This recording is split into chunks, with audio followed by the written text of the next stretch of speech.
I ćao svima ljudi, moja Veseli dobrošli u novi video na mom kanalu. Danas radimo 5 činjenica koje niste znali o meni, pa hajde da krenemo.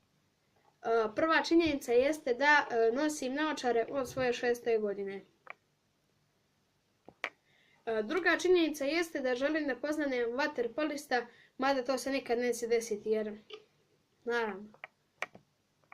Treća činjenica jeste da obožavam mačke koje, znači tu činjenicu možete da čujete u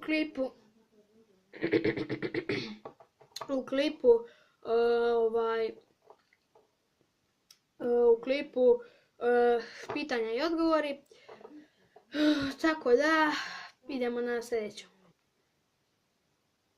Treća činjenica jeste da mnogo sam uzbuđen pred pismeni i pred kontrolni, znači bukvalno kad sam na čas, bukvalno dođe mi da poludim, ne znam, nešto, neka negativna energija me obuhvata, tako da to je četvrta činjenica. Idemo na petu i na posljednju. I peta činjenica jeste da mrzim kad neko mljacka pored mene. Znači to me bukvalno iritira me i ljudi, to je to što se tiče to je to što se tiče ovoga.